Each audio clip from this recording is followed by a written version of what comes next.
itu cuma satu. Oke?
Siklus hidup kupu-kupu.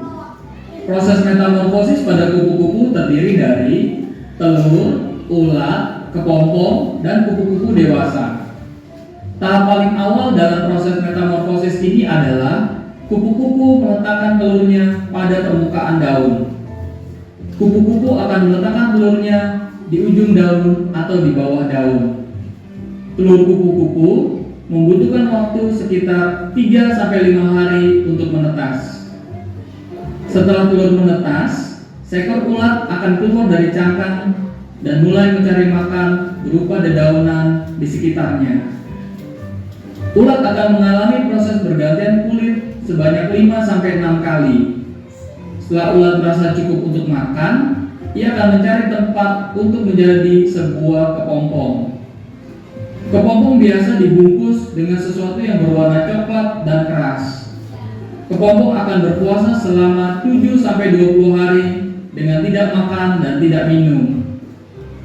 Kupu-kupu akan keluar dari kepompong dengan sayap yang masih kecil, kusut dan basah karena ada cairan. Cairan ini disebut dengan hemolin yang berguna untuk membantu pembesaran sayap kupu-kupu. Setelah keluar dari kepompong, kupu-kupu akan merangkak ke atas dahan agar tubuhnya mengering dan sayapnya berfungsi dengan normal. Jadi, metamorfosis kupu-kupu dimulai dari telur, telur berkembang menjadi ulat, ulat berubah menjadi kepompong, kepompong berubah menjadi kupu-kupu, dan kupu-kupu betina menghasilkan telur. Umumnya kupu-kupu aktif pada siang hari dan tidur pada malam hari. Kupu-kupu mampu terbang setinggi 2-3 meter di udara. Semakin besar sayapnya, maka akan semakin tinggi kupu-kupu mampu terbang. Kupu-kupu termasuk hewan yang mencari makan secara individu. Kupu-kupu hanya berkumpul saat memasuki fase reproduksi. Kupu-kupu jantan akan membasahi kupu-kupu betina. Lalu kupu-kupu betina akan meletakkan telurnya pada daun yang telah dipilih. Dan proses metamorfosis berulang kembali.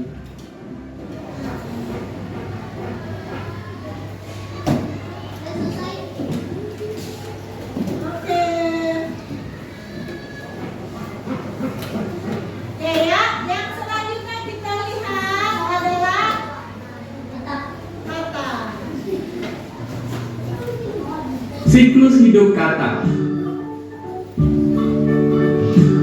Siklus hidup katak dimulai dari telur. Biasanya, telur katak berada di air dan menempel pada bebatuan atau tumbuhan. Telur katak tidak memiliki cangkang seperti telur pada umumnya. Telur yang menetas berubah menjadi kecebong. Kecebong hidup di air dan bernapas menggunakan insang. Kecebong memiliki ekor untuk berenang. Kecebong berkembang dengan tumbuh sepasang kaki pada bagian belakang dan depan. Kecebong terus berkembang dan berubah menjadi anak katak. Anak katak kini bernapas menggunakan paru-paru.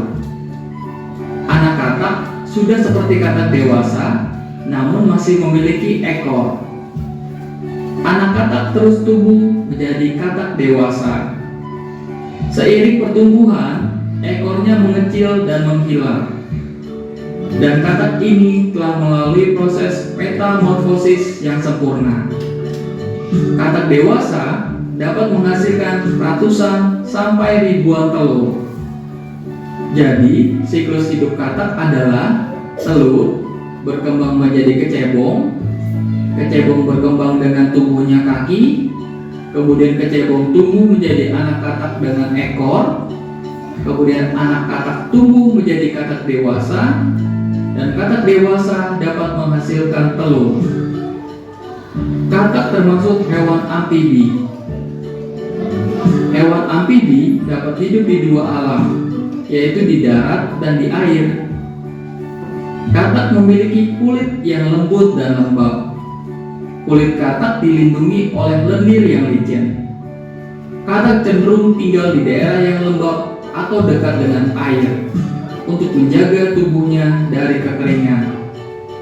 Katak memulai hidupnya di air dengan insang untuk bernapas dan ekor untuk berenang.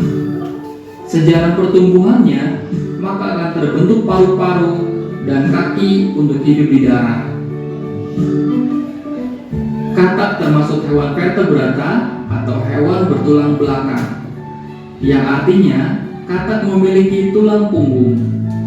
Katak termasuk hewan berdarah dingin, yang artinya katak memiliki suhu yang sama dengan suhu lingkungan sekitarnya. Katak bernapas dengan paru-paru dan dibantu dengan kulit yang dapat menyerap oksigen pada kondisi lembab. Katak dan kadal air termasuk hewan amfibi. Katak dapat hidup di darat dan di air. Di darat, katak dapat meloncat dengan jauh. Di air, katak dapat berenang dengan cepat. Semua ini karena katak memiliki kaki yang kuat dan berselaput. Katak suka memakan serangga-serangga kecil. Katak menggunakan lidahnya untuk menangkap serangga. Lidah katak panjang dan lengket. Saat seekor lalat melintas, katak akan menjulurkan lidahnya dan menangkap lalat itu.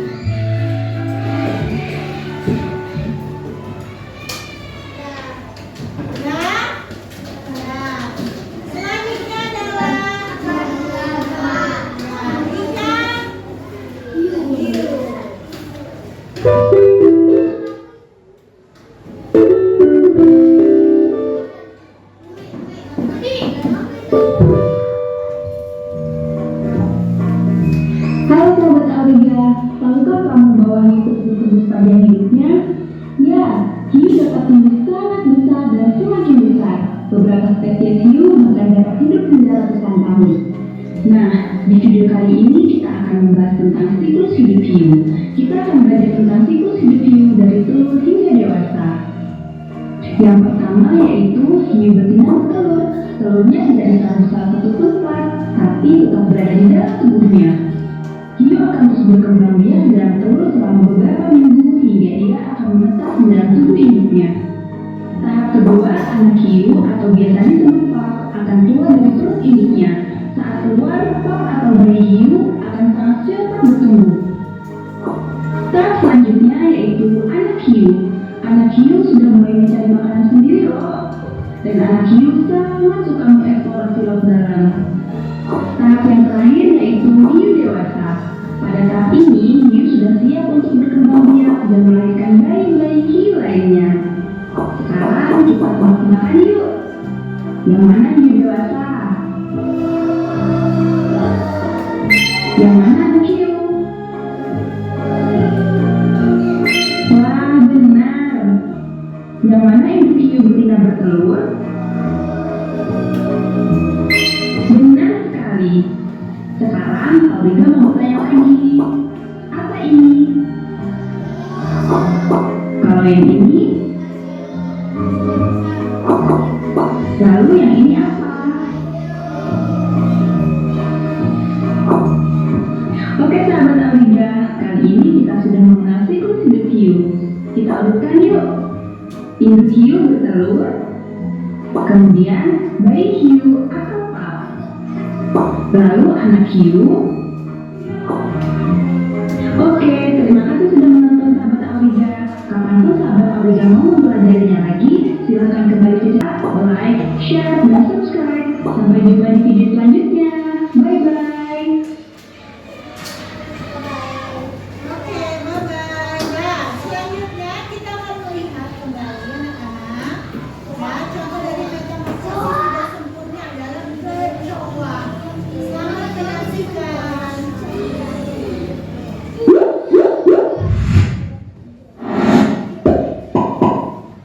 Halo semuanya, kembali lagi di channel Halo Edukasi. Pada kesempatan kali ini, kita akan membahas mengenai metamorfosis kecoa. Kecoa termasuk salah satu hewan yang melalui proses metamorfosis. Lebih spesifiknya lagi, metamorfosis tidak sempurna. Metamorfosis tidak sempurna adalah proses perkembangan pada hewan yang tidak mengalami perubahan bentuk secara signifikan. Sementara hewan lain yang melalui metamorfosis tidak sempurna adalah capung. Berikut ini penjelasan fase metamorfosis kecoa. telur. Seperti banyak hewan lain yang melalui metamorfosis, kecoa juga berawal sebagai telur. Telur kecoa dihasilkan dari kumpulan sel telur betina oleh sel spermatozoa kecoa jantan. Biasanya induk betina kecoa akan meletakkan telurnya di atas permukaan tanah atau sampah atau daerah manapun yang jarang dilewati orang. Induk kecoa akan mengeluarkan telur di ujung perutnya untuk waktu yang lama, dari berjam-jam hingga beberapa hari. Telur-telur tersebut akan ditembakkan ke permukaan lokasi bertelur dengan bantuan dari air liur kecoa betina. Di tempat di mana telur-telur disembunyikan biasanya gelap dan dekat dengan sumber makanan. Ketika kecoa betina bertelur, ia dapat meletakkan sekitar 16 hingga 32 telur dalam sekali bertelur. Telur-telur tersebut saling melekat satu sama lain karena adanya cairan lengket pada permukaannya. Warnanya hitam atau coklat, dan biasanya telur-telur tersebut dilindungi dengan cangkang kapsul yang disebut OTK. Cangkang ini sangat keras agar dapat melindungi telur dari benturan luar. Pada setiap OTK terdapat sekitar 15 embrio. Telur kecoa akan menetas antara 1 hingga 2 bulan tergantung jenis dan spesiesnya. Kedua, tahap limfa.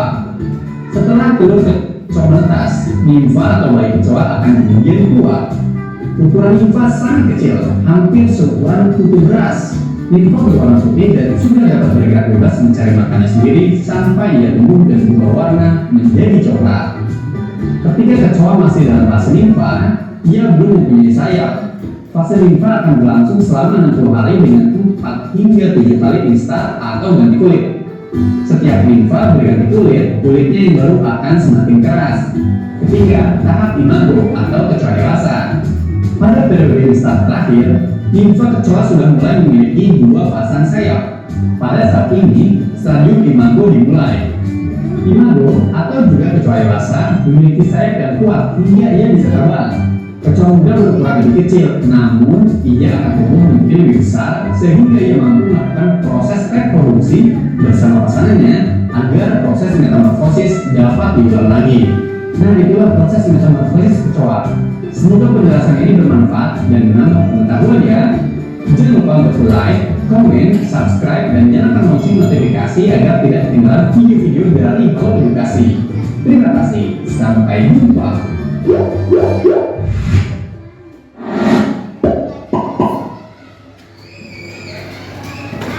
Oke, ya. Selanjutnya anak, di sini ada perbedaannya dari metamorfosis yang menggunakan dengan metamorfosis dengan yang tanpa metamorfosis. Ya, yang dengan metamorfosis ini ada perubahan bentuk dari mulai telur, larva, pupa, dan dewasa. Ada yang tahu? Kak, apa itu pupa?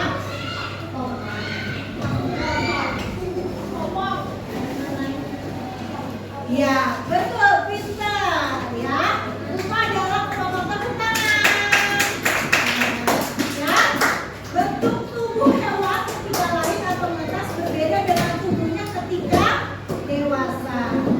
Selanjutnya, umumnya terjadi pada serangga dan amfibi dan terjadi pada hewan yang berukuran kecil. Ini adalah dengan metamorfosis. Sedangkan tanpa metamorfosis itu tidak ada perubahan bentuk tubuh, ya, semuanya sama dari mulai awal sampai dia dewasa itu sama, ya. Hewan hanya bertambah besar dan panjangnya saja. Seperti tadi ya, hewan kecoa. Kecoa ada nggak perubahan bentuknya? Apa? Tidak ada. Kenapa tidak ada? Hanya apa aja tadi dia perbedaannya? Prosesnya bagaimana? Ada yang bisa? Proses dari kecoa tadi supaya dia sampai ke tahap yang menjadi kecoa besar apa? Mengalami apa?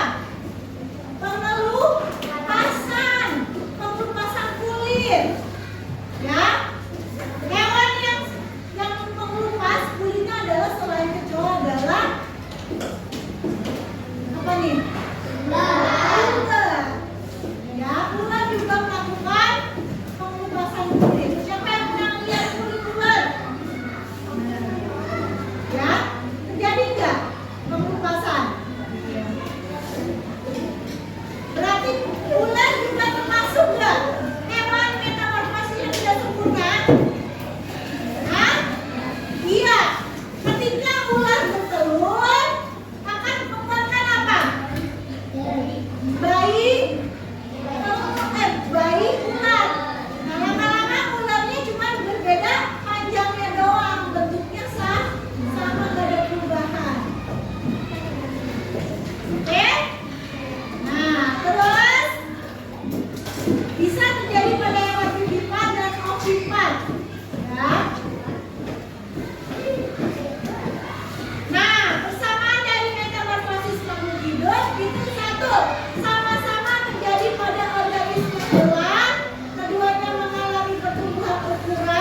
Dia membaca dan memperhatikan. Fatia, Tika, dan nama-nama lain dari